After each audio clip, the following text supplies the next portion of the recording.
ಸುದರ್ಶನ್ ಕನ್ನಡ ಚಿತ್ರರಂಗದ ಅಪ್ರತಿಮ ಡಬ್ಬಿಂಗ್ ಪ್ರತಿಭೆ. ಆಡುಮುಟ್ಟದ ಸೊಪ್ಪಿಲ್ಲ ಎಂಬಂತೆ ಸಾವಿರಾರು ಚಲನಚಿತ್ರಗಳು, ಧಾರಾವಾಹಿ, ಕಾರ್ಟೂನ್, ಡಾಕ್ಯುಮೆಂಟರಿ, ವೆಬ್ ಸೀರೀಸ್ಗಳಿಗೆ ಸುದರ್ಶನ್ ಅವರು ದನಿಯಾಗಿದ್ದಾರೆ. ಇವರು ಡಬ್ ಮಾಡದ ಪಾತ್ರಗಳೇ ಇಲ್ಲ ಎನ್ನಬಹುದು. 30ಕ್ಕೂ ಹೆಚ್ಚು ವರ್ಷಗಳ ಡಬ್ಬಿಂಗ್ ಅನುಭವ ಇವರದ್ದು. ಅಮಿತಾಬ್ ಬಚ್ಚನ್, ರಜನಿಕಾಂತ್ರಂತಹ ಮೇರು ನಟರ ಡೈಲಾಗ್ ಡೆಲಿವರಿ ಸ್ಟೈಲ್ಗಳನ್ನು ಅವರಂತೆಯೇ ಸಮರ್ಥವಾಗಿ ಮಾಡಬಲ್ಲ ಏಕೈಕ ಡಬ್ಬಿಂಗ್ ಕಲಾವಿದ ಸುದರ್ಶನ್ ಅವರು ಎಂದರೆ ತಪ್ಪಾಗಲಾರದು. ಕರಾಟೆ ಕಿಂಗ್ ಶಂಕರ್ ನಾಗ್ ಅವರ ಮಾಲ್ಗುಡಿ ಡೇಸ್ ಕನ್ನಡ ಅವತರಣಿಕೆಯೂ ಕೂಡ ಇವರ ಡಬ್ಬಿಂಗ್ ನಿರ್ದೇಶನದಲ್ಲಿ ಮೂಡಿಬಂದಿದೆ. ಮೂಲ ಹಿಂದಿಯಲ್ಲಿದ್ದ ಮಾಲ್ಗುಡಿ ಡೇಸ್ನಲ್ಲಿ ಅನಂತ್ ನಾಗ್ ಹಾಗೂ ಶಂಕರ್ ನಾಗ್ ಅವರು ಮಾಡಿದ ಪಾತ್ರಗಳಿಗೆ ಅವರೇ ಕನ್ನಡದಲ್ಲೂ ಮಾತನಾಡಿದ್ದಾರೆ ಎನ್ನುವಷ್ಟರ ಮಟ್ಟಿಗೆ ಸುದರ್ಶನ್ ಅವರು ಸಮರ್ಪಕವಾಗಿ ಡಬ್ ಮಾಡಿದ್ದಾರೆ. ಇತ್ತೀಚೆಗಷ್ಟೇ ತೆರೆ ಕಂಡು ಭರ್ಜರಿ ಪ್ರದರ್ಶನ ಕಾಣುತ್ತಿರುವ ಸೂಪರ್ ಸ್ಟಾರ್ ರಜನಿಕಾಂತ್ ಅವರ ಜೈಲರ್ ಚಿತ್ರದಲ್ಲಿ ರಜನಿಕಾಂತ್ ಅವರಿಗೆ ದನಿ ನೀಡಿದ್ದು ಇವರೇ. ಡಬ್ಬಿಂಗ್ ಕಲಾವಿದರು ಹಾಗೂ ಅಭಿಮಾನಿಗಳಿಂದ ಡಬ್ಬಿಂಗ್ ಭೀಷ್ಮ ಎಂದೇ ಕರೆಸಿಕೊಳ್ಳುವ ಸುದರ್ಶನ್ ಅವರದ್ದು ಮಾಗಿದ ವ್ಯಕ್ತಿತ್ವ. ಅವರ ಅನುಭವದ ನುಡಿಗಳನ್ನು ಕೇಳೋಣ ಬನ್ನಿ. ನಮಸ್ಕಾರ, ನವಿಲು ಎಂಟರ್ಟೈನ್ಮೆಂಟ್ ಮಾತುಕತೆಗೆ ಸ್ವಾಗತ. ಇವತ್ತು ತುಂಬ ವಿಶೇಷವಾದ ದಿನ. ಅದಕ್ಕೆ ಕಾರಣ ಕನ್ನಡದ ಡಬ್ಬಿಂಗ್ನಲ್ಲಿ ನಾವು ಪ್ರೀತಿಯಿಂದ ಡಬ್ಬಿಂಗ್ ಭೀಷ್ಮ ಅಂತ ಕರೆಯುವ, ಹಾಗೆ ಡಬ್ಬಿಂಗ್ ದನಿ ಮಾಂತ್ರಿಕ ಅಂತ ಕರೆಯುವ ಸುದರ್ಶನ್ ಅವ್ರ ಜೊತೆ ಇವತ್ತಿದ್ದೀವಿ.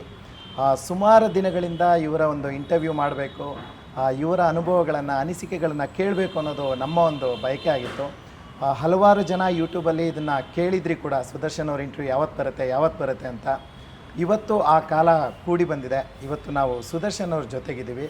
ಅವರ ಡಬ್ಬಿಂಗ್ ಪಯಣ ಹಾಗೆ ಅವರ ಅನುಭವಗಳು, ಜೊತೆಗೆ ಇಷ್ಟು ವರ್ಷ ಸುಮಾರು 30 ವರ್ಷಕ್ಕೂ ಹೆಚ್ಚು ಕಾಲ ಅವರು ಈ ಒಂದು ಚಿತ್ರರಂಗದಲ್ಲಿ ದುಡಿದಿದ್ದಾರೆ.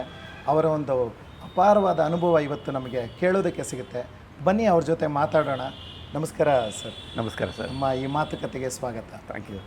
ಮೊದಲನೇದಾಗಿ ನಾನು ನಮ್ಮ ನವಿಲು ಎಂಟರ್ಟೈನ್ಮೆಂಟಿಂದ ನಿಮಗೆ ಒಂದು ಧನ್ಯವಾದಗಳನ್ನು ಹೇಳಬೇಕು. Thank you sir. ಅದಕ್ಕೆ ಕಾರಣ 2016-18 ಸಮಯದಲ್ಲಿ ಬೇರೆ ಭಾಷೆಯ ಚಿತ್ರಗಳು ಕನ್ನಡಕ್ಕೆ ಡಬ್ ಆಗಬೇಕು ಅಂತ ಇದ್ದಾಗ ನಾವು ಹಲವಾರು ಪ್ರಾಜೆಕ್ಟ್ಗಳನ್ನು ತಂದು ಕನ್ನಡಕ್ಕೆ ಡಬ್ ಮಾಡಬೇಕು ಅಂತ ಇದ್ವಿ. ಆಗ ಹಲವಾರು ಡಬ್ಬಿಂಗ್ ಕಲಾವಿದರು, ಅಯ್ಯೋ ನಾನು ಈ ಪ್ರಾಜೆಕ್ಟ್ ಮಾಡಿದ್ರೆ ಸ್ವಲ್ಪ ಕಷ್ಟ ಆಗ್ಬೋದು ಅಂತ ಒಂದು ಹಿಂಜರಿಕೆ ಇತ್ತು. ಆ ಹೊತ್ತಿನ ಒಂದು ಕಷ್ಟ ಅದು. ಸೊ ಆ ಹೊತ್ತಲ್ಲಿ ಇಲ್ಲ, ನಾವು ಮಾಡೋಣ, ಇದು ಮುಂದೆ ಒಳ್ಳೆಯದಾಗುತ್ತೆ, ಹೆಚ್ಚು ಜನರಿಗೆ ಕೆಲಸ ಸಿಗುತ್ತೆ, ಸೊ ಇದು ತುಂಬ ಅವಕಾಶಗಳನ್ನು ಹುಟ್ಟಾಕತ್ತೆ ಅಂತ ಹೇಳಿ ಮುಂದೆ ಬಂದು ಡಬ್ ಮಾಡಿದ್ದು ನೀವು. ಇವತ್ತಿಗೂ ಸತ್ಯದೇವ್ IPS, ಧೀರ ಅಂತ ಒಂದು ಚಿತ್ರಗಳನ್ನು ಕನ್ನಡಕ್ಕೆ ಡಬ್ ಮಾಡಿದ್ದು ಸುದರ್ಶನ್ ಅವರು. ಜೊತೆಗೆ ಕನ್ನಡದ ಡಬ್ಬಿಂಗ್ನಲ್ಲಿ ಒಂದು ಗುಣಮಟ್ಟನ ಆಲ್ಮೋಸ್ಟ್ ಒಂದು ಮೇಲ್ಮಟ್ಟಕ್ಕೆ ತಗೊಂಡೋಗಿ ಮಾಡಿದ್ರೆ ಹೀಗೆ ಡಬ್ ಮಾಡಿ, ಸೊ ಇದಕ್ಕಿಂತ ಚೆನ್ನಾಗಿ ಮಾಡಿ ಅಂತ ಒಂದು ಗುಣಮಟ್ಟದಲ್ಲಿ ಒಂದು ಬೆಂಚ್ ಮಾರ್ಕ್ನ ಸೆಟ್ ಮಾಡಿದ್ದು ಸುದರ್ಶನ್ ಅವರು. ಅವಾಗ ನಮಗೆ ಡಬ್ಬಿಂಗಿಂದ ಏನೋ ಆಳ ಆಗಲ್ಲ, ಏನೂ ಗೊತ್ತಿರಲಿಲ್ಲ. ಅದಕ್ಕೆ ಕಾರಣಕರ್ತರು ನೀವೇ. ಇವತ್ತು ಡಬ್ಬಿಂಗು ಬೃಹತ್ ಬೆಳೆದಿರೋದಕ್ಕೆ ಕಾರಣ ನೀವು, ನಿಮ್ಮ ತಂಡ ಸರ್. ಅದರ ನಿಮ್ಮ ಶ್ರಮ ಕೂಡ ಅಷ್ಟೇ ಇದೆ. ಅದು ಮುಂದೆ ಬಂದು ಧೈರ್ಯ ಮಾಡೋದಕ್ಕೆ ನಮ್ಮ ಕಡೆಯಿಂದ ಒಂದು ತುಂಬು ಹೃದಯದ ಧನ್ಯವಾದಗಳು. Thank you. ಸೊ ಸರ್, ಹೀಗೆ ನಿಮ್ಮ ಜರ್ನಿ ಹೇಗೆ ಶುರುವಾಯಿತು? ಯಾವ ರೀತಿ ನೀವು ಡಬ್ಬಿಂಗ್ ಈ ಪ್ರಪಂಚಕ್ಕೆ ಬಂದ್ರಿ? ನಾನು ಡಬ್ಬಿಂಗ್ ಬಂದಿದ್ದು 1991ರಲ್ಲಿ. ಅದಕ್ಕೆ ಮುಂಚೆ ಆರ್ಕೆಸ್ಟ್ರಾದಲ್ಲಿದ್ದೆ. ಆ್ಯಕ್ಚುಲಿ ನಮ್ಮೂರು ಮೈಸೂರು, ಬೆಳೆದಿದ್ದು ಶಿವಮೊಗ್ಗ. ಅಲ್ಲಿ ಓದಿದ್ದು ಸಹ್ಯಾದ್ರಿ ಕಾಲೇಜಲ್ಲಿ ಓದಿದ್ದು. Shivamogga Sahyadri Sacred high school, RC ಸ್ಕೂಲಲ್ಲಿ ಓದಿದ್ದು. ಹಾಂ. ಅಲ್ಲಿಂದ ನಾನು ಶಿವಮೊಗ್ಗದಿಂದ ಬಂದಮೇಲೆ ಬೆಂಗಳೂರಿಗೆ ಬಂದೆ. ಬೆಂಗಳೂರಲ್ಲಿ ಸೋಪ್ ಫ್ಯಾಕ್ಟ್ರಿಯಲ್ಲಿ ವರ್ಕ್ ಮಾಡ್ತಿದ್ದೆ. ಓಕೆ. ಶಂಕರ್ ನಾಗ್ ಅವರ ಚಿತ್ರ ನೋಡಿಬಿಟ್ಟು ಪ್ರೇರಿತರಾಗಿ ಒಂದೊಂದೇ ಧ್ವನಿಯನ್ನು ಕಲಿತಾ ಬಂದೆ. ಮಾಡ್ತಾ ಒಂದು 25-30 ಧ್ವನಿಗಳು ಬಂದ್ಬಿಡ್ತು. ಮತ್ತು ಆರ್ಕೆಸ್ಟ್ರಾಗೆ ಜಂಪ್ ಆದೆ. ಆರ್ಕೆಸ್ಟ್ರಾದಲ್ಲಿ ಕರ್ನಾಟಕದ ಮೂಲೆ ಮೂಲೆಗಳಲ್ಲೂ ಕಾರ್ಯಕ್ರಮ ಕೊಟ್ಟೆ. ಸಿಂಗರ್ ಆಗಿ, ಅನೌನ್ಸರ್ ಆಗಿ, ಮಿಮಿಕ್ರಿ ಆರ್ಟಿಸ್ಟ್ ಆಗಿ ಕಾರ್ಯಕ್ರಮಗಳನ್ನ ಕೊಡ್ತಾ ಬಂದೆ. ಒಂದು ದಿನ ನನಗೆ ಅನಿಲ್ ಕುಮಾರ್ ಅಂತ ಮ್ಯಾನೇಜರ್ ಬಂದು, ನೀವು ಡಬ್ಬಿಂಗ್ ಮಾಡ್ತೀರಾ ಅಂತ ಕೇಳಿದ್ರು. ನಂಗೆ ಡಬ್ಬಿಂಗ್ ಗೊತ್ತಿರಲಿಲ್ಲ. ಆಯಿತು ಅಂದ್ಬಿಟ್ಟೆ. ಮೊದಲನೇ ಚಿತ್ರ ಅನಂತ್ ನಾಗ್ ಅವ್ರಿಗೆ ನಾವೊಂದು ಧ್ವನಿ ಕೊಡೋ ಮೂಲಕ ಡಬ್ಬಿಂಗ್ ಕಲಾವಿದನಾಗಿ ಚಿತ್ರರಂಗಕ್ಕೆ ಪಾದಾರ್ಪಣೆ ಮಾಡಿದೆ. ಓಕೆ ಸರ್, ಮೊದಲನೇ ಚಿತ್ರ ಯಾವುದು? ಮರಣ ಮೃದಂಗ ಅಂತ. ಮರಣ ಮೃದಂಗ. ಓಕೆ. ಮಾಲಾಶ್ರೀ, ಸುನಿಲ್, ಹಾಗೆ ರಾಮಕೃಷ್ಣ ಹೆಗಡೆ ಅವರು ಅದರಲ್ಲಿ. ಖಂಡಿತ ಸರ್. ಹೌದು. ಸೊ ನೀವು ಅದರಲ್ಲಿ ಅನಂತ್ ನಾಗ್ ಅವರಿಗೆ ದನಿ ನೀಡಿದ್ರು? ಹೌದು ಸರ್. ಅನಂತ್ ನಾಗ್ ಅವರೇ ನಿಜವಾಗ್ಲೂ ನಾನು ನೋಡಿದ್ದೀನಿ, ಯಾಕಂದರೆ ನಾವು ಮುಂದೆ ಮಾತಾಡ್ತೀವಿ. ಮಾಲ್ಗುಡಿ ಡೇಸಲ್ಲಿ ನೀವು ಅನಂತ್ ನಾಗ್ ಅವರಿಗೆ ದನಿ ಕೊಟ್ರಿ. ಅನಂತ್ ನಾಗ್ ಅವರೇ ಮಾತಾಡ್ದಾಗಿತ್ತು. ಅಲ್ಲೂ ಡೆಫಿನೆಟ್ಲಿ ನೀವು ಅನಂತ್ ನಾಗ್ ಅವರೇ ಬೆರಗಾಗೋ ಹಾಗೆ ಮಾತಾಡಿರ್ತೀರ. ಸೊ ಅಲ್ಲಿಂದ ಶುರುವಾಯಿತು. ಅಲ್ಲಿಂದ ಜರ್ನಿ ಶುರುವಾಯಿತು. ಸೊ ಅದಾದಮೇಲೆ ನೇರವಾದ ಚಿತ್ರಗಳಿಗೆ, ನೇರಿಂದ ಕಂಟಿನ್ಯೂಸ್ ಆಗಿ ಎಲ್ಲ ಚಿತ್ರಗಳಲ್ಲೂ, ಈ ಕಡೆ ಆರ್ಕೆಸ್ಟ್ರಾಗಳಲ್ಲೂ ಹೋಗ್ತಾ ಇದ್ದೆ, ಈ ಕಡೆ ಡಬ್ಬಿಂಗು ಮಾಡ್ತಾ ಇದ್ದೆ.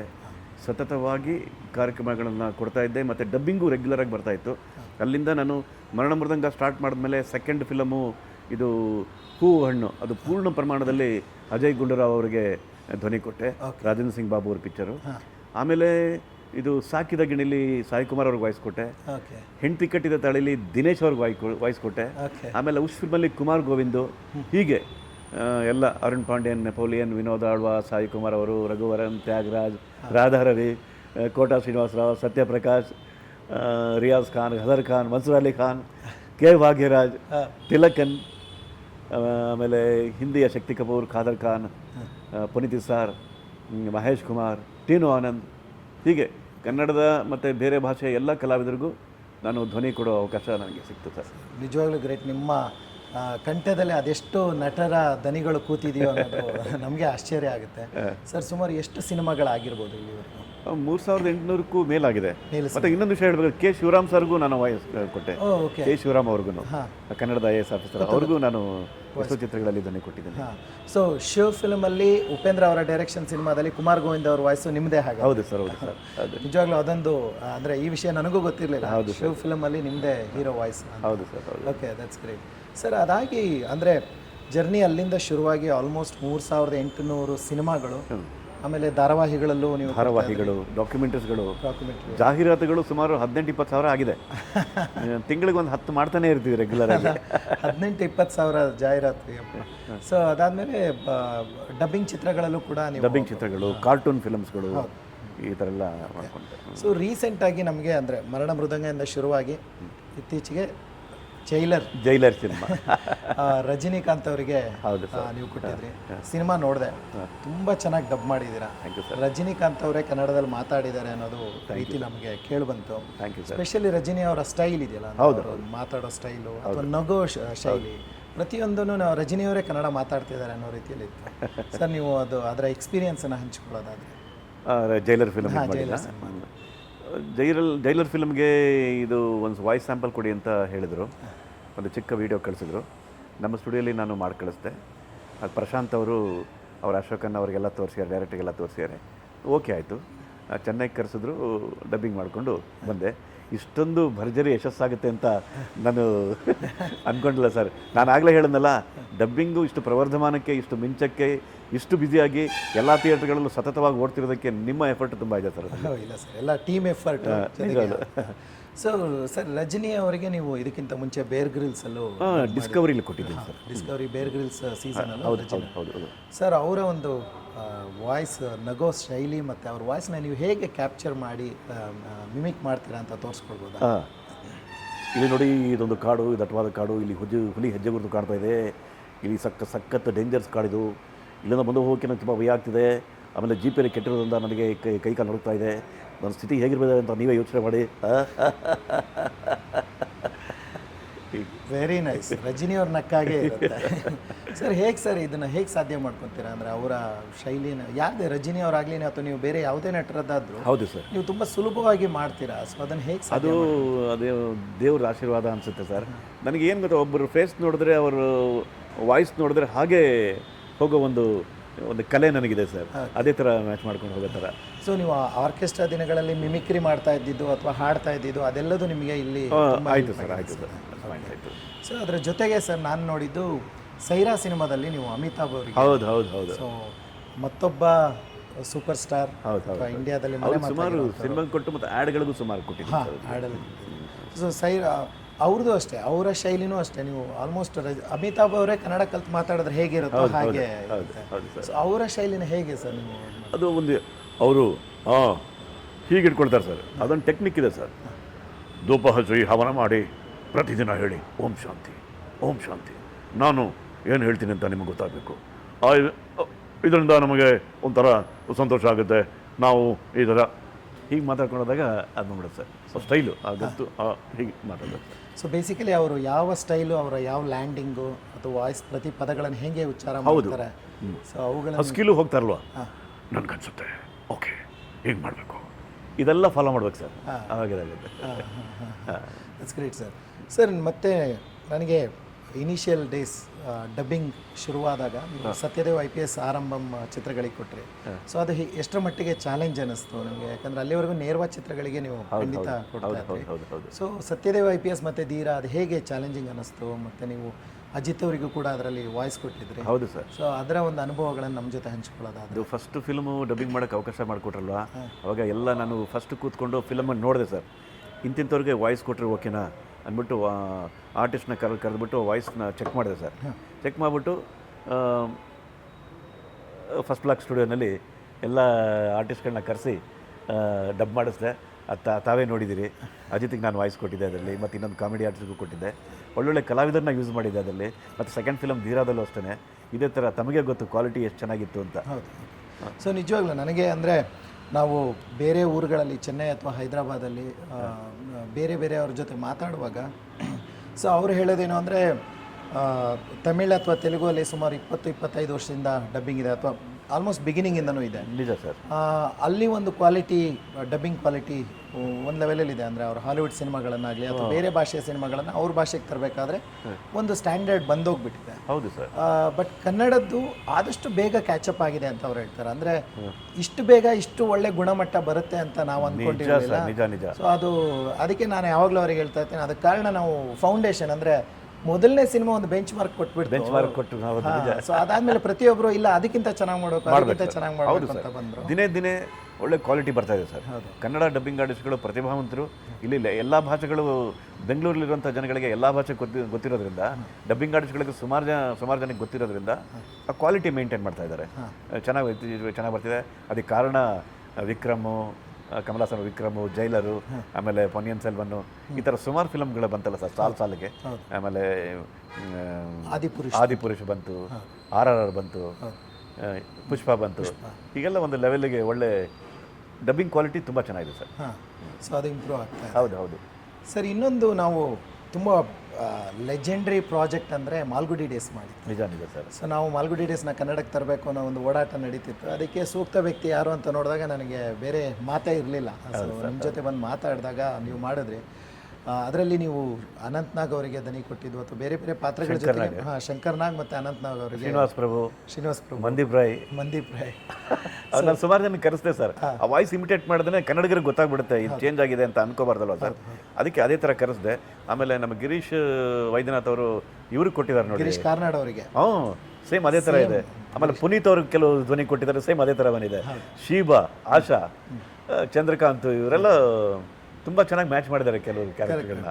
ಸೊ ಅಲ್ಲಿ ನಮಗೆ ನಿಜವಾಗ್ಲೂ ಚಾಲೆಂಜ್ ಇತ್ತು. ಯಾಕಂದರೆ ಕನ್ನಡಕ್ಕೆ ಪರಿಚಯ ಇರೋ ನಟರೇ ಆ ಧಾರಾವಾಹಿಲಿದ್ದವರು. ಅವರ ದನಿ ಕೂಡ ಗಿರೀಶ್ ಕಾರ್ನಾಡ್ ದನಿ ಹೆಚ್ಚಿನವ್ರಿಗೆ ಗೊತ್ತಿದೆ ಖಂಡಿತ. ಅನಂತ್ ನಾಗು, ಶಂಕರ್ ನಾಗು, ಮಂದೀಪ್ ರಾಯ್ ಇವರೆಲ್ಲರ ದನಿನೂ ಪರಿಚಯ ಇದೆ. ಬಟ್ ಅದೆಲ್ಲರಿಗೂ ಸರಿಯಾದ ವಾಯ್ಸನ್ನು ಹುಡುಕಿ ನೀವು ಕೂಡ ಡಬ್ ಮಾಡಿ ಅದನ್ನ ಮ್ಯಾಚ್ ಮಾಡೋದಿದೆಯಲ್ಲ, ದೊಡ್ಡ ಸವಾಲಾಗಿದೆ. ನಿಜ ಸರ್. ಅದು ನೀವು ನನಗೆ ಒಪ್ಪಿಸಿದಾಗ ನಂಗೊಂದು ಸವಾಲು ಅನ್ನಿಸ್ಬಿಡ್ತು ಸರ್.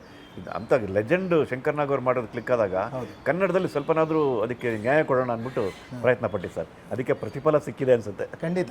ಅದು ಟಿವಿಯಲ್ಲೂ ಬಂತು, ಈಗಲೂ ಕೂಡ ಅಮೆಝಾನ್ ಪ್ರೈಮಲ್ಲಿ ಮಾಲ್ಗುಡಿ ಡೇಸ್ ಇದೆ. ಸೊ ನಿಜವಾಗ್ಲೂ ನಮ್ಮಲ್ಲಿ ಇನ್ನೂ ಯಾರು ಕನ್ನಡದಲ್ಲಿ ಮಾಲ್ಗುಡಿ ಡೇಸ್ ನೋಡಿಲ್ಲ ಅನ್ನೋರು, ನೀವು ಅಮೆಝಾನ್ ಪ್ರೈಮಲ್ಲಿದೆ, ಅದನ್ನು ಹೋಗಿ ನೋಡ್ಬೋದು. ಪ್ರತಿಯೊಂದು ದನಿಯ ಹಿಂದೆ ಸುದರ್ಶನ್ ಅವರ ಶ್ರಮ ಎಷ್ಟಿದೆ.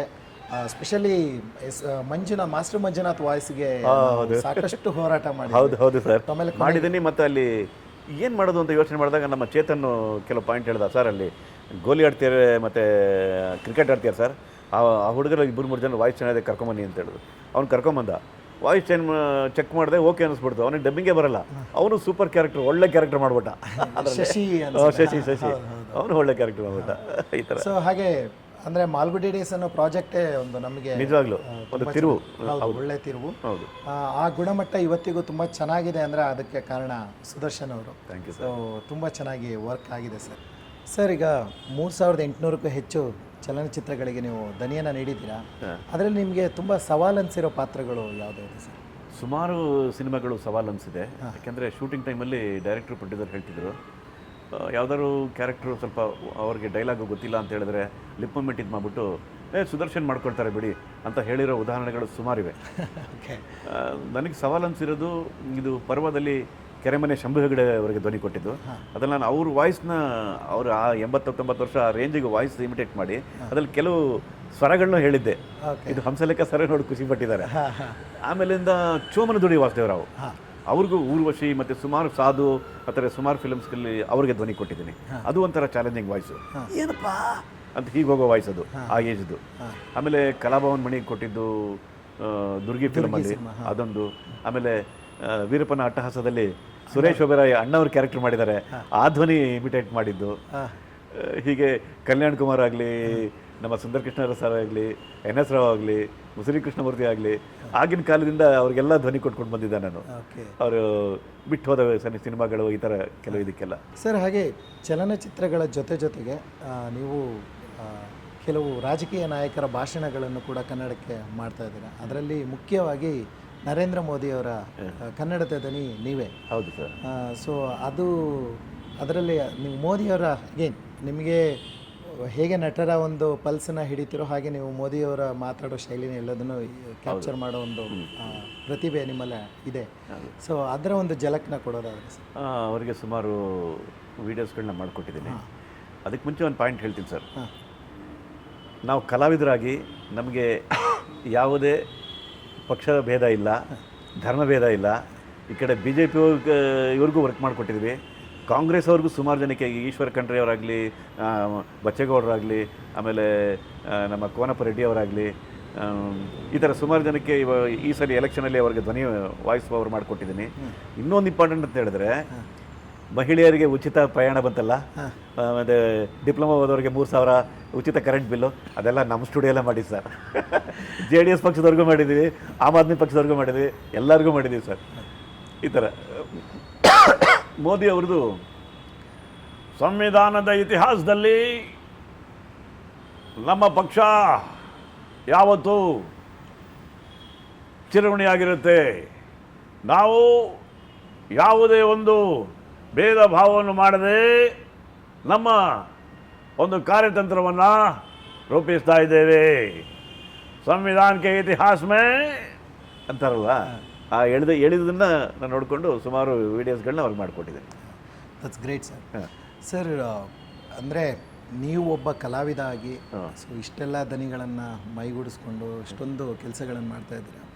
ಸೊ ಜೊತೆಗೆ ಹೊಸಬ್ರನ್ನು ಕೂಡ ನೀವು ಟ್ರೈನ್ ಮಾಡ್ತಾ ಇದ್ದೀರಿ. ನಿಜ ಸರ್. ನನಗೆ ನಮ್ಮ ಸ್ಟುಡಿಯೋಗೆ ಬರೋದಾಗಲಿ ಅಥವಾ ಬೇರೆ ಬೇರೆ ಸುಮಾರು ಜನ ಕೇಳಿದ್ರೆ ಎಲ್ಲಿ ಸ್ಟಾರ್ಟ್ ಮಾಡಿದ್ರಿ ಅಂದರೆ ನಾನು ಸುದರ್ಶನ ಸ್ಟುಡಿಯೋದಲ್ಲಿ ಸ್ಟಾರ್ಟ್ ಮಾಡಿದೆ ಅಂತಾರೆ. ಅಂದರೆ ಆ ರೀತಿ ಅವಕಾಶಗಳನ್ನು ನೀವು ತುಂಬ ಜನರಿಗೆ ಹೌದು. ಸೊ ಈ ಒಂದು ಪ್ರಕ್ರಿಯೆ ಏನನ್ಸುತ್ತೆ ಸರ್? ಅಂದರೆ ಕಲಾವಿದರ ದಂಡು ಈಗಿರೋ ರಿಕ್ವೈರ್ಮೆಂಟ್ಗಳಿಗೆ ಸಾಕಾಗುತ್ತಾ? ಇನ್ನೂ ಬೇಕು ಸರ್. ಯಾಕೆಂದರೆ ಬರ್ಬೇಕಾದ್ರೆ ಎಲ್ಲರೂ ಹೊಸಬರಾಗೇ ಬರೋದು, ನಾನು ಹೊಸಬರನಾಗೆ ಬಂದಿದ್ದು. ಅದರಿಂದ ಇವಾಗ ಡಬ್ಬಿಂಗ್ಗೆ ಸಿಕ್ಕಾಪಟ್ಟೆ ಅವಕಾಶಗಳಿವೆ ಸರ್. ವೆಬ್ ಸೀರೀಸ್ ಆಗಲಿ, ಆಮೇಲೆ ಫಿಲ್ಮ್ಗಳಾಗಲಿ, ಕಾರ್ಟೂನ್ ಮೂವೀಸ್ ಆಗಲಿ, ಬೇರೆ ಬೇರೆ ಸೀರಿಯಲ್ಸ್ಗಳಾಗಲಿ, ಇದಕ್ಕೆಲ್ಲ ಅವಕಾಶ ಜಾಸ್ತಿ ಇದೆ ಸರ್. ಸ್ಟುಡಿಯೋಸ್ಗಳು ಒಳ್ಳೊಳ್ಳೆ ಕ್ವಾಲಿಟಿ ಸ್ಟುಡಿಯೋ ಇದೆ. ಇವಾಗ ಸ್ಟುಡಿಯೋ 8 ಓಪನ್ ಆಗಿದೆ, ತುಂಬ ಚೆನ್ನಾಗಿ ಕ್ವಾಲಿಟಿ ಇದೆ. ಅಲ್ಲೂ ನಾನು ಡಬ್ ಮಾಡ್ತಾ ಇದ್ದೀನಿ. ಸೌಂಡ್ ಆ್ಯಂಡ್ ವಿಷನ್ ಅಲ್ಲೂ ಡಬ್ ಮಾಡ್ತಾ ಇದ್ದೀನಿ. ಅರುಷಾ ಶೆಟ್ಟಿ ಅವರು ಕರೆದು, ಮತ್ತು ಜೈಶೀಲ್ ಸರ್ ಕರೆದು ನನಗೂ ಅವಕಾಶ ಮಾಡಿಕೊಟ್ಟೆ. ಅದರಲ್ಲಿ ರೀಸೆಂಟಾಗಿ ನಾನು ಅನುಪಮ್ ಖೇರ್ ಅವ್ರಿಗೆ ವಾಯ್ಸ್ ಕೊಟ್ಟೆ, ಮತ್ತು ಕುಲ್ಭೂಷಣ್ ಖರ್ಬಂದ ಅವರಿಗೆ ಇನ್ನೊಂದು ಸೀರಿಯಲ್ ವಾಯ್ಸ್ ಕೊಟ್ಟೆ.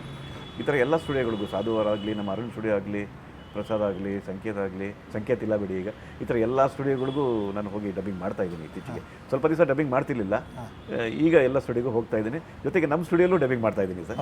ನೀವು ಹೇಳಿದಾಗೆ ಸುಮಾರು ಜನಕ್ಕೆ ನಾನು ಡಬ್ಬಿಂಗ್ ಕ್ಲಾಸಸ್ನ ತೊಗೊಳ್ತಾ ಇದ್ದೀನಿ. ಗೌರಿ ಶಕ್ಕಿ ಅವರು ಅಲ್ಲಿ ಜರ್ನಲಿಸಮ್ ಅವರು ಮಾಡಿರೋದ್ರೆ ಅವರು ಅಲ್ಲಿ ವಾಯ್ಸ್ ಓವರ್ ಇದು ಕೊಡ್ತಾರೆ.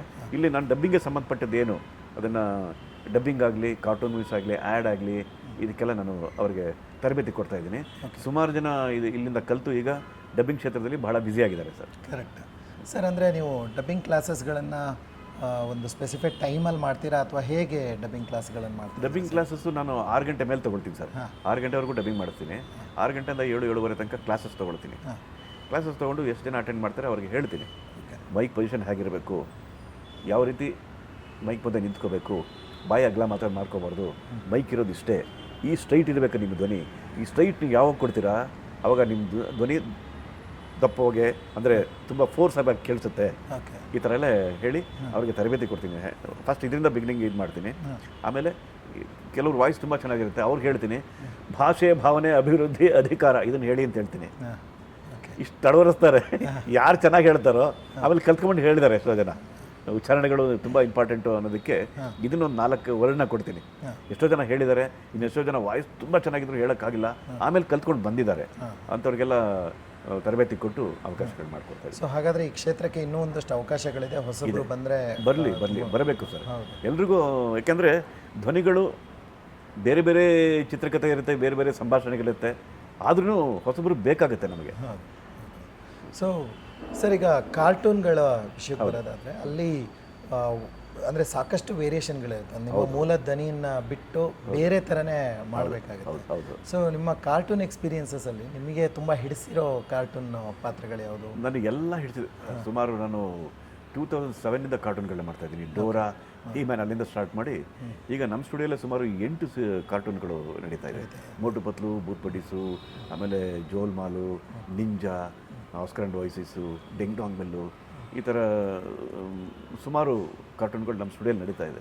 ಕಾರ್ಟೂನ್ ಒಂಥರ ಚೆನ್ನಾಗಿರುತ್ತೆ ಸರ್, ಎಲ್ಲರಿಗೂ ಇದಾಗುತ್ತೆ. ಈಗ ದೊಡ್ಡವರು ಕೂತ್ಕೊಂಡು ನೋಡೋ ಥರ ಆಗ್ಬಿಟ್ಟಿದೆ ಕಾರ್ಟೂನ್. ಹೌದು.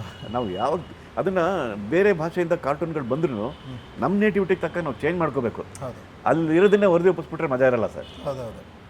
ಇಲ್ಲಿ ಸಮೋಸ ಅಂತ ಹೇಳ್ತಾರಲ್ಲಿ, ಇಲ್ಲಿ ಸಮೋಸ ಜಾಸ್ತಿ ಇರಲ್ಲ, ಇಲ್ಲಿಗೆ ಏನು ಬೇಕು ಅದನ್ನು ಆ್ಯಡ್ ಮಾಡ್ಬೇಕು ಅಲ್ಲಿಗೆ. ಈ ಥರ ಇದು ಮಾಡ್ಕೊಂಡಿದ್ರೆ ಎಲ್ರಿಗೂ ಒಂಥರ ಇಂಟ್ರೆಸ್ಟ್ ಆಗಿರುತ್ತೆ, ನೋಡೋಕ್ಕೆ ನಗು ಪಡ್ತಾರೆ. ಆಮೇಲೆ ಮಕ್ಕಳಿಗೆ ಸಂಬಂಧಪಟ್ಟ ಡೈಲಾಗ್ನೇ ಇಲ್ಲಿ ತುರುಕಬೇಕು. ಅತಿರೇಕದ ಡೈಲಾಗ್ಗಳು ಮತ್ತು ಬೇರೆ ಬೇರೆ ವಲ್ಗರ್ ಡೈಲಾಗ್ಸ್ಗಳನ್ನ ಹಾಕಬಾರ್ದು, ಅದನ್ನು ನಾನು ಮಾಡಿಸೋದಿಲ್ಲ. ಅವ್ರಿಗೆ ನೇಟಿವ್ ಆಗಿರಬೇಕು. ನಿಜ ಸರ್, ಇದೆಲ್ಲ ಮಾಡ್ಕೊಂಡು ಮಾಡಿಸ್ತಾ ಇದ್ದೀನಿ ಸರ್. ಸರ್, ಈಗ ಒಂದು ಅದೇ 3800 ಅಥವಾ 4000 ಹತ್ತತ್ರದ ಪಾತ್ರಗಳಲ್ಲಿ ತುಂಬ ಇಷ್ಟದ ಯಾವುದು ಅಂತ ಕೇಳಿದ್ರೆ ಒಂದೆರಡು ಹೇಳೋದು ತುಂಬಾ ಕಷ್ಟ ಆಗಿದೆ. ನಿಜ ಸರ್, ಎಲ್ಲ ಕಲಾವಿದರು ಎಲ್ರಿಗೂ ಎಲ್ಲದೂ ಇಷ್ಟ, ಅಂದರೆ ಹೆತ್ತವರಿಗೆ ಎಲ್ಲದೂ ಮುದ್ದು ಅನ್ನೋ. ನಿಜ, ಹೌದು ಸರ್. ಆದರೂ ನಿಮಗೆ ಇವತ್ತಿಗೂ ನನಗೆ ಒಂದು ಮನಸ್ಸಿಗೆ ಹತ್ತಿರ ಆಗಿದೆ, ಇವತ್ತಿಗೂ ನೆನಪಲ್ಲಿ ಉಳಿಯೋ ಅನ್ನೋ ಪಾತ್ರ ಅಂದರೆ ಯಾವುದು ಅನ್ಸುತ್ತೆ ಸರ್? ಅದೇ ಅನಂತನಾಗ್ ಸರ್ದು ಸರ್. ಅನಂತನಾಗ್ ಸರ್ದು ಬೇರೆ ಎಲ್ಲ ಕಲಾವಿದರದ್ದು ನನ್ನ ಮನಸ್ಸಲ್ಲಿ ಉಳಿಯುತ್ತೆ. ಆಮೇಲೆ ಸ್ಟಂಟ್ ಮಾಸ್ಟರ್ ಅಂತ ಒಂದು ಫಿಲ್ಮಲ್ಲಿ ಗುರುರಾಜ್ ಹೊಸಕೋಟೆ ಅವ್ರಿಗೆ 1.5 ನಿಮಿಷ 2 ನಿಮಿಷ ಒಂದೇ ಇದರಲ್ಲಿ ಅಂತ ಡೈಲಾಗು ಅದನ್ನು ಮಾಡ್ತಿದ್ದೀನಿ. ಆಮೇಲೆ ಚಾಲೆಂಜಿಂಗ್ ಅಂತ ಹೇಳಿದ್ರೆ ಸರ್ವಮಂಗಳ ಅವ್ರ ಜೊತೆ, ದ ಗ್ರೇಟ್ ಶಶಿಕಲಾ ಅವ್ರ ಜೊತೆ ಡಬ್ಬಿಂಗ್ ಮಾಡ್ತಿದ್ವಿ ಸರ್. ಆವಾಗ ಲೂಪ್ ಸಿಸ್ಟಮ್ ಇತ್ತಲ್ಲ, 2 ಪೇಜು 3 ಪೇಜ್ ಈ ಥರ ಡೈಲಾಗ್ ಇತ್ತು ಸರ್. ಮುಗಿಸ್ಲೇಬೇಕಾಗಿತ್ತು ಇದರಲ್ಲಿ, ಮೊದಲೆಲ್ಲ ಬ್ರೇಕೇ ಇರ್ತಿರ್ಲಿಲ್ಲ. ಇದೆಲ್ಲ ನಮ್ಮ ಚಾಲೆಂಜಿಂಗ್ ವರ್ಕ್ ಇತ್ತು ಸರ್. ಈಗ ಬಿಟ್ಟು ಮಾಡ್ಕೋಬೋದು. ಈಗ ಬಿಟ್ಟು ಮಾಡ್ಕೊಂಡು ತೊಗೊಂಡ್ರು ಏನು ಅಂತ ಹೇಳಿದ್ರೆ ನಿಮಗೆ ಕೌಂಟರ್ ಡೈಲಾಗ್ ವೇರಿ ಆಗುತ್ತೆ ಸರ್. ಆ ಎಕ್ಸ್ಪ್ರೆಷನ್ ಇದೆಲ್ಲ ಇರ್ತಿತ್ತು, ಅದೆಲ್ಲ ಕಾಂಬಿನೇಷನ್ಲಿದ್ದಾಗ ಕೊಟ್ಟಾಗ ಅದ್ರ ಮಜಾನೇ ಬೇರೆ ಸರ್. ಈಗ ನಮ್ಮ ಕೆಲಸ ನಾವು ಮಾಡ್ಕೊಂಡು ಹೋಗೋದು, ಅವ್ರ ಕೆಲಸ ಅವ್ರು ಮಾಡ್ಕೊಂಡು ಹೋಗೋದು, ಈ ಥರ ಆಗ್ತಾಯಿದೆ.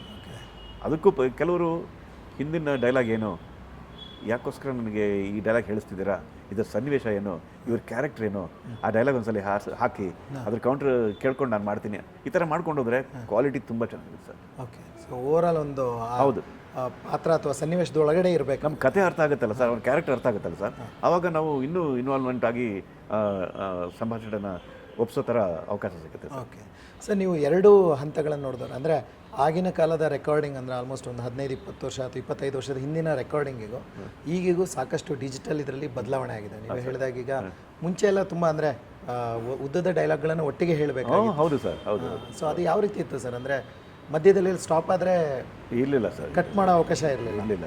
ಈಗಾದರೆ ನಾವು ಬರೀ ಈವನ್ ಬಿಟ್ ಬೈ ಬಿಟ್ ಒಂದೊಂದು ಅಕ್ಷರಗಳನ್ನು ಕಟ್ ಮಾಡೋ ಅವಕಾಶ ಎಲ್ಲಿತ್ತು ಅಂತ ಹೇಳಿದ್ರೆ ಆ ಸೀನ್ ಎಂಡ್ ಆಗಬೇಕು, ಅಲ್ಲಿಗೆ ಒಂದು ಕಟ್ ಮಾಡೋ ಅವಕಾಶ ಇತ್ತು ಸರ್. ಮಧ್ಯದಲ್ಲಿ ಅಬ್ರಪ್ಟಾಗಿ ಕಟ್ ಮಾಡ್ತಿರ್ಲಿಲ್ಲ. ಆ ಸೀನು ಎಲ್ಲ ಮುಗಿಬೇಕು, ಎಲ್ಲರ ಕೌಂಟರ್ಸು ಎಲ್ಲರದು ಡೈಲಾಗ್ ಸಂಭಾಷಣೆಗಳು ಮುಗಿದ ತಕ್ಷಣ ಒಂದು ಕಟ್ ಅಂತ ಇತ್ತು ಲೂಪ್ ಸಿಸ್ಟಮ್ಗಳಲ್ಲಿ, ಅದಿತ್ತು ಸರ್. ಅದು ತುಂಬ ಕಷ್ಟದ ಕೆಲಸನೇ ಆಗ್ತಿತ್ತು ಎಲ್ಲರಿಗೂ. ಸೊ ಈಗಾದರೆ ನಮ್ಗೆ ತುಂಬ ಸುಲಭ ತುಂಬ ಸುಲಭ ಆಗಿದೆ. ಹೌದು ಸರ್. ಬಟ್ ಸ್ಟಿಲ್ ನಿಮ್ಮ ಪ್ರಿಫರೆನ್ಸ್ ಏನು ಸರ್? ಅಂದರೆ ಆ ಇಡೀ ಸನ್ನಿವೇಶಕ್ಕೆ ಒಂದೇ ಸಲ ಡೈಲಾಗ್ ಹೇಳೋದು ತುಂಬ ಒಳ್ಳೆಯದು ಅನಿಸುತ್ತೆ. ತುಂಬ ಒಳ್ಳೆಯದು ಸರ್, ಎಮೋಷನ್ಸ್ ಕ್ಯಾರಿ ಆಗುತ್ತೆ. ತುಂಬ ಒಳ್ಳೆಯದು ಸರ್. ಒಂದು ಸಂತೋಷ ಅಂತ ಹೇಳಿದ್ರೆ, ಈ ಕೋಟಿಗೊಬ್ಬ ಚಿತ್ರದಲ್ಲಿ ಡಿಜಿಟಲ್ ಇದು ಆಗ್ತಾನೆ ಪ್ರಾರಂಭ ಆಗಿತ್ತು ಆಕಾಶವಾಣಿಯಲ್ಲಿ. ಆಗ ವಿಷ್ಣು ಸರ್ಗೆ ಟ್ರ್ಯಾಕ್ ಮಾಡಿದ್ದೆ ಫಸ್ಟ್ ಟೈಮ್. ಅವರಿಗೆ ಸ್ವಲ್ಪ ಕನ್ಫ್ಯೂಸ್ ಆಗಿತ್ತು. ಅವ್ರು ಹೇಳಿದ್ರು ಯಾಕಂದರೆ ಮಾಡಿಸಿ ಅಂತ ನನಗೆ ಹೇಳಿದ್ರು, ನಾನೋಗಿ ಮಾಡಿಕೊಟ್ಟೆ. ಅಲ್ಲಿಂದ ಇದು ಹೋಗ್ತಾ ಆಮೇಲೆ ಎಲ್ಲರಿಗೂ ಈಸಿ ಆಗ್ತಾ ಬಂದ್ಬಿಡ್ತು. ಸೊ ಆ ಕಾರಣಕ್ಕೋಸ್ಕರ ಮುಂಚೆ ಟ್ರ್ಯಾಕ್ ಮಾಡ್ತಾ ಅಂದರೆ ಇಡೀ ಸನ್ನಿವೇಶ ಡೈಲಾಗ್ ಒಟ್ಟಿಗೆ ಬರೋದು. ಅದು ಮುಂಚೆ ಲೂಪ್ ಸಿಸ್ಟಮಲ್ಲಿ ಈ ಥರ ಒಂದು ಹಳೆ ಸಿಸ್ಟಮಲ್ಲಿ ಮಾಡ್ತಿದ್ದವರು ತಕ್ಷಣ ಈ ಒಂದು ಇದು ಚೇಂಜ್ ಆಯ್ತಲ್ಲ ಈಗ, ಆವಾಗ ಸ್ವಲ್ಪ ಕನ್ಫ್ಯೂಸ್ ಆಗುತ್ತೆ ಯಾರಿಗೆ ಆಗಲಿ. ಆವಾಗ ನನಗೆ ಸ್ವಲ್ಪ ಅನುಭವ ಇದ್ರಿಂದ ನನಗೆ ಟ್ರ್ಯಾಕ್ ಮಾಡಿಕೊಟ್ಟೆ. ಅದೇ ಥರ ಸುಮಾರು ಆರ್ಟಿಸ್ಟ್ಗಳಿಗೆ, ಲೆಜೆಂಡ್ಸ್ಗಳಿಗೆ ಟ್ರ್ಯಾಕ್ ಮಾಡ್ತಾ ಇದ್ದೀನಿ.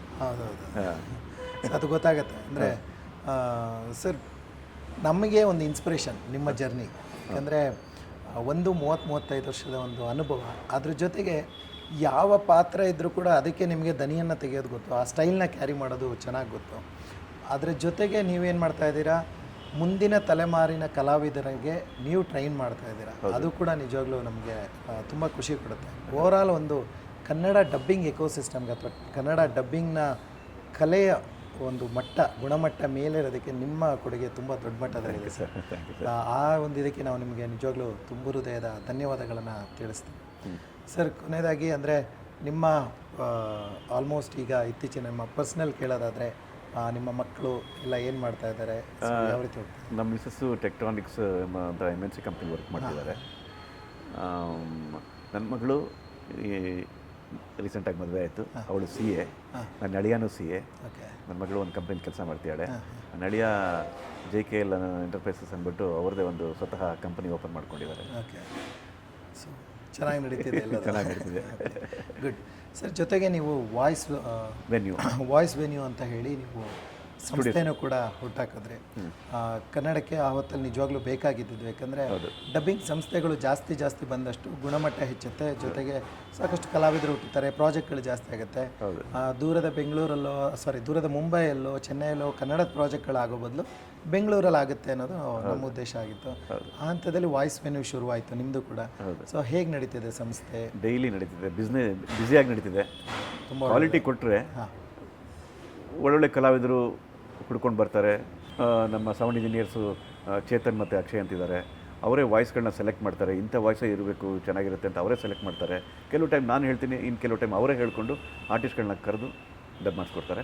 ಕ್ವಾಲಿಟಿಗೆ ನಾವು ಕಾಂಪ್ರಮೈಸ್ ಆಗೋದಿಲ್ಲ ಸರ್. ಒಳ್ಳೆ ಕ್ವಾಲಿಟಿ ಬೇಕು ಅಂತ ನಾವು ಇದು ಮಾಡೋದು ಸರ್. ನೀವು ಸಾಕಷ್ಟು ಹೊಸ ಕಲಾವಿದರು ಬರ್ತಾ ಇದ್ದಾರೆ ಅಥವಾ ಹೊಸೊಬ್ಬರು ಈ ಕ್ಷೇತ್ರಕ್ಕೆ ಬರಬೇಕು ಅಂತ ಇದ್ದಾರೆ, ಅವ್ರಿಗೆ ಹೇಳುವಂಥ ಕಿವಿ ಮಾತೇನು ಸರ್? ಬರಲಿ ಸರ್, ಸುಮಾರು ಜನಕ್ಕೆ ಅವಕಾಶ ಇದೆ, ಬರಲಿ. ಅವರಿಗೆ ಎಷ್ಟೋ ಜನಕ್ಕೆ ನಾನು ಹೇಳ್ಕೊಟ್ಟಿದ್ದೀನಿ ಸರ್. ನೀವು ಮೈಕ್ ಮುಂದೆ ಬರಬೇಕಾದ್ರೆ ಸ್ವಲ್ಪ ಅರ್ಧಂಬರ್ಧನಾದ್ರು ಕಲ್ತಿರಬೇಕು. ಇಲ್ಲಿ ಬಂದು ಒಂದು 3-4 ದಿನ ನೋಡಬೇಕು ಯಾವ ರೀತಿ ಡಬ್ಬಿಂಗ್ ಮಾಡ್ತಾರೆ ಅಂತ. ಡಬ್ಬಿಂಗ್ ಮಾಡಿದಾಗ ಇದಾ ಡಬ್ಬಿಂಗ್ ಅಂತ ಒಂದು ಐಡಿಯಾ ಬರುತ್ತೆ. ಇನ್ನೂ ಒಂದು ಪಾಯಿಂಟ್ ಹೇಳ್ಕೊಟ್ಟಿದ್ದೀನಿ ಸರ್. ಎಷ್ಟೋ ಜನ ಬಂದಾಗ ನೋಡಿ, ನೀವೇನು ಇದುವರೆ ತನಕ ಡಬ್ಬಿಂಗ್ ಬಗ್ಗೆ ಐಡಿಯಾ ಇಲ್ಲ ಅಂದರೆ ಒಂದು ಮಾಡಿ, ಲ್ಯಾಪ್ಟಾಪಲ್ಲಿ ನಿಮ್ಗೆ ಇಷ್ಟವಾದ ಹೀರೋ ವಾಯ್ಸೋ ಹೀರೋಯಿನ್ ವಾಯ್ಸೋ 1 ಲೈನು 2 ಲೈನ್ 3 ಲೈನ್ ತೊಗೊಳ್ಳಿ. ಅದ್ರ ಜೊತೆ ಆ ಡೈಲಾಗ್ನ ಮಂದಟ್ಟು ಮಾಡಿಕೊಂಡು ಅದ್ರ ಜೊತೆ ಮಾತಾಡ್ತಾ ಹೋಗಿ. ನಿಮ್ಗಾಗಿ ಲಿಪ್ ಮೂಮೆಂಟು ಯಾವ ರೀತಿ ಮಾಡಬೇಕು ಅಂತ ಗೊತ್ತಾಗುತ್ತೆ. ಮೊಬೈಲ್ ಆನ್ ಮಾಡ್ಕೊಳ್ಳಿ, ರೆಕಾರ್ಡರ್ ಆನ್ ಮಾಡ್ಕೊಳ್ಳಿ, ಅದನ್ನು ಮ್ಯೂಟ್ ಮಾಡಿಕೊಂಡು ಅದನ್ನು ಇದು ನೋಡಿಕೊಂಡು ನೀವು ಡೈಲಾಗ್ ಹೇಳಿ. ನಿಮ್ಗೆ ಅರ್ಧ ಅಲ್ಲೇ ಡಬ್ಬಿಂಗ್ ಬಂದುಬಿಡುತ್ತೆ. ನೀವು ಅರ್ಧ ಕಲ್ತ್ಕೊಂಡ್ಬಂದಿರ್ತೀರ, ಇನ್ನು ಅರ್ಧ ಇಲ್ಲಿ ಕಲಿತೀರಾ, ಕಲಿತೀರಾ. ಆವಾಗ ಡಬ್ಬಿಂಗ್ ಇದು ಅಂತ ಒಂದು ಅವ್ರಿಗೆ ಐಡಿಯಾ ಬರುತ್ತೆ. ಕೆಲವ್ರಿಗೆ ಗೊತ್ತಿಲ್ಲ ಡಬ್ಬಿಂಗ್ ಅಂದರೆ ಕನ್ನಡ ಪರಮ ಪ್ರಜಾಣೆ ಓದೋದು, ಮೈಕ್ ಮುಂದೆ ನಿಂತ್ಕೊಂಡು ಅಂದ್ಕೊಂಡ್ಬಿಟ್ಟಿದ್ದಾರೆ. ಇದು ಕಷ್ಟಕರವಾದ ಕೆಲಸ ಅಂತ ಕೆಲವ್ರಿಗೆ ಗೊತ್ತಿಲ್ಲ ಪಾಪ. ಇಲ್ಲಿ ಬಂದಾಗಲೇ ಗೊತ್ತಾಗೋದು. ಮತ್ತು ಯಾರಲ್ಲಿ ಕಲೆ ಅಂಶ ಇದೆಯೋ ಅವರೇ ಸ್ಟುಡಿಯೋ ಒಳಗಡೆ ಬರೋಕ್ಕೆ ಸಾಧ್ಯ ಸರ್, ಅಲ್ವಾ? ಧ್ವನಿ ಚೆನ್ನಾಗಿರುತ್ತೆ, ಕೆಲವು ಟೈಮಲ್ಲಿ ಧ್ವನಿ ಚೆನ್ನಾಗಿಲ್ಲದೆ ಇರ್ಬೋದು, ಅವ್ರಿಗೆ ಸಖತ್ತು ತಲೆ ಇರುತ್ತೆ, ಅಂಥವ್ರಿಗೆ ಬೇರೆ ಬೇರೆ ಕ್ಷೇತ್ರದಲ್ಲಿ ಯೂಸ್ ಮಾಡ್ಕೋಬೇಕು ಆ ಥರ ಸರ್. ಈಗ ಈ ಒಂದು ಮಿಮಿಕ್ರಿ ಎಫರ್ಟ್ಗಳು ಕೂಡ ನಿಜವಾಗ್ಲೂ ಹೆಲ್ಪ್ ಮಾಡೋದು. ನಿಜ ಸರ್, ಮಿಮಿಕ್ರಿ ಅನ್ನೋದು ತುಂಬಾ ಹೆಲ್ಪ್ ಮಾಡುತ್ತೆ ಸರ್. ಇವಾಗ ಎಷ್ಟೋ ಜನ ಆರ್ಟಿಸ್ಟ್ಗಳು ಇರುವಾಗಲೂ ಅಥವಾ ಹೋಗಿರೋವರೆಗೂ ಮತ್ತು ಬೇರೆ ವಾಯ್ಸು ಇಂಥದ್ದೇ ಪರ್ಟಿಕ್ಯುಲರ್ ವಾಯ್ಸ್ ಬೇಕು ಅಂದಾಗ ಅದರಿಂದ ಮಿಮಿಕ್ರಿ ಆರ್ಟಿಸ್ಟ್ಗಳಿಂದ ಕೆಲವು ಸಂದರ್ಭಗಳಲ್ಲಿ ಸಾಧ್ಯ ಆಗುತ್ತೆ. ಅದು ಆ ಅನುಭವ ನನಗಾಗಿದೆ. ಸುಮಾರು ಜನಕ್ಕೆ ನಾನು ವಾಯ್ಸ್ ಕೊಟ್ಟಿರೋದ್ರಿಂದ ಆ ಅನುಭವ ನನಗಾಗಿದೆ. ಅವ್ರ ಸ್ಟೈಲು, ಅವರ ಮ್ಯಾನರಿಸಮು, ಅವ್ರ ಬಾಡಿ ಲ್ಯಾಂಗ್ವೇಜು, ಅವ್ರು ಯಾವ ರೀತಿ ಮಾಡ್ತಾರೆ, ಇದನ್ನೆಲ್ಲ ತೊಗೊಂಡಾಗ ಮಾತ್ರ 100% ನ್ಯಾಯ ಕೊಡೋಕ್ಕೆ ಸಾಧ್ಯ ಆಗುತ್ತೆ ಸರ್. ಮಿಮಿಕ್ರಿ ಒಂದು ದೊಡ್ಡ ಕಲೆ ನಿಜ. ಅದನ್ನು ಸಿನಿಮಾ ಡೈಲಾಗ್ನ ಬೈಹಾಟ್ ಮಾಡಿಕೊಂಡು ಚಿತ್ರರಂಗಕ್ಕೆ ಬಂದು ಬೇರೆ ಕಲಾವಿದರಿಗೆ ಪರಕಾಯ ಪ್ರವೇಶ ಮಾಡಿ ಧ್ವನಿ ಕೊಡೋದು ಭಾಳ ಕಷ್ಟ. ಅದರಿಂದ ಅಲ್ಲೇ ಪ್ರಿಪೇರ್ ಆಗಿಬಿಟ್ಟು, ಈ ವಾಯ್ಸ್ ನಾನು ಮಾಡ್ತೀನಿ, ಬೇರೆ ಧ್ವನಿ ಕೊಟ್ಟರು ಮಾಡ್ಬೋದು, ಬೇರೆ ಸಂಭಾಷಣೆ ಕೊಟ್ಟರು ಅವ್ರ ವಾಯ್ಸ್ಗೆ ಮ್ಯಾಚ್ ಮಾಡ್ಬೋದು ಅನ್ನೋದನ್ನು ಅವರು ರೂಢಿ ಮಾಡ್ಕೋಬೇಕು ಸರ್. ಸೊ ಅವಾಗ ಅದು ಹೆಲ್ಪ್ ಆಗುತ್ತೆ. ಮಿಮಿಕ್ರಿ ಆರ್ಟಿಸ್ಟ್ಗಳಿಗೆ ತುಂಬ ಸ್ಕೋಪ್ ಇದೆ ಸರ್. ಅವರು ಡಬ್ಬಿಂಗ್ ಫೀಲ್ಡಿಗೆ ಬರ್ತೀನಿ ಅಂದರೆ ಅದನ್ನು ಕಲಿಬೇಕು. ಅವರು ಡಬ್ಬಿಂಗ್ ಯಾವ ರೀತಿ ಅನ್ನೋದನ್ನು ಫಸ್ಟ್ ಮನದಟ್ಟು ಮಾಡ್ಕೋಬೇಕು ಸರ್.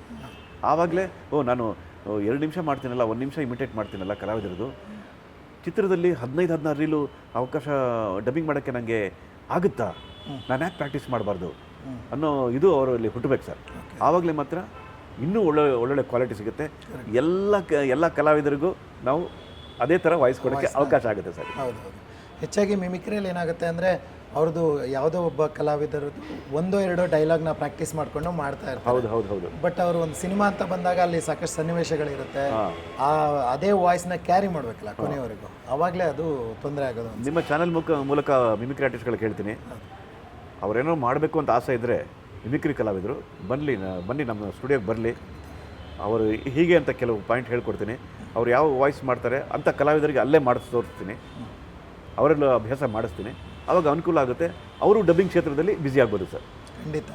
ಸೊ ವಾಯ್ಸ್ ಮೆನುದ ಅಡ್ರೆಸ್ ಮತ್ತು ಅದರ ಲೊಕೇಶನ್ ಡೀಟೇಲ್ಸ್ನ ನಮ್ಮ ಡಿಸ್ಕ್ರಿಪ್ಷನಲ್ಲಿ ಕೊಟ್ಟಿರ್ತೀವಿ.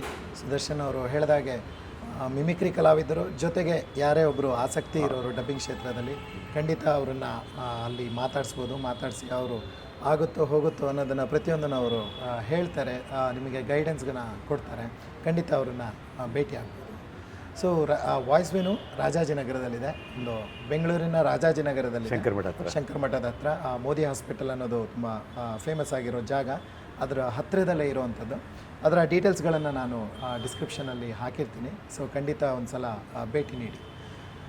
ಸರ್, ಇಲ್ಲಿವರೆಗೂ ಬಂದು ಇಷ್ಟೊತ್ತು ತಮ್ಮ ಅನುಭವಗಳನ್ನು ನಮ್ಮ ಜೊತೆ ಹಂಚ್ಕೊಡ್ರಿ. ಅದೆಲ್ಲಕ್ಕಿಂತ ಹೆಚ್ಚಾಗಿ ಹೊಸಬ್ರಿಗೆ ಏನು ಮಾಡಬೇಕು, ಯಾವ ರೀತಿ ಈ ಕ್ಷೇತ್ರಕ್ಕೆ ಬರಬೇಕು ಅನ್ನೋದನ್ನು ನಿಮ್ಮ ಅನುಭವಗಳ ಮೂಲಕ ನೀವು ಅದನ್ನು ತಿಳಿಸ್ಕೊಟ್ರಿ. ಸೊ ನಿಮ್ಮ ಡಬ್ಬಿಂಗ್ನ ಕೆಲಸಗಳು ಇದೇ ರೀತಿ ಮುಂದುವರಿತಾ ಇರಲಿ. ಇನ್ನೂ ತುಂಬ ಒಳ್ಳೊಳ್ಳೆ ನಟರಿಗೆ ಒಳ್ಳೊಳ್ಳೆ ದನಿಯನ್ನು ಕೊಡಿ. ಹಾಗೆ ಆದಷ್ಟು ಹೊಸಬರಿಗೆ ನೀವು ದಾರಿದೀಪನ ಖಂಡಿತವಾಗ್ಲೂ. ಜೊತೆಗೆ ನಿಮ್ಮ ವಾಯ್ಸ್ ಮೆನು ತುಂಬ ದೊಡ್ಡದಾಗಿ ಬೆಳೀಲಿ, ಕರ್ನಾಟಕದ ಒಂದು ಒಳ್ಳೆಯ ಡಬ್ಬಿಂಗ್ ಸಂಸ್ಥೆಯಾಗಿ ಬೆಳೀಲಿ ಅಂತ ನಾವು ಕೇಳ್ಕೊಳ್ತೀವಿ. ಸೊ ಇಲ್ಲಿವರೆಗೂ ಬಂದು ತಮ್ಮ ಅನುಭವ ಹಂಚ್ಕೊಂಡಿದ್ದಕ್ಕೆ ಧನ್ಯವಾದಗಳು ಸರ್. ಕಡೆಯದಾಗಿ ಹೇಳೋದಾದರೆ ರತೀಶ್ ಅವರಿಗೂ, ನವಿಲು ಚಾನಲ್ ಅವರಿಗೂ ಮತ್ತು ತಾಂತ್ರಿಕ ವರ್ಗದವರಿಗೆ ಈ ಒಂದು ನನಗೆ ಅವಕಾಶ ಕೊಟ್ಟಿದ್ದಕ್ಕೆ ತುಂಬ ಹೃದಯದ ಧನ್ಯವಾದ. Thank you very much.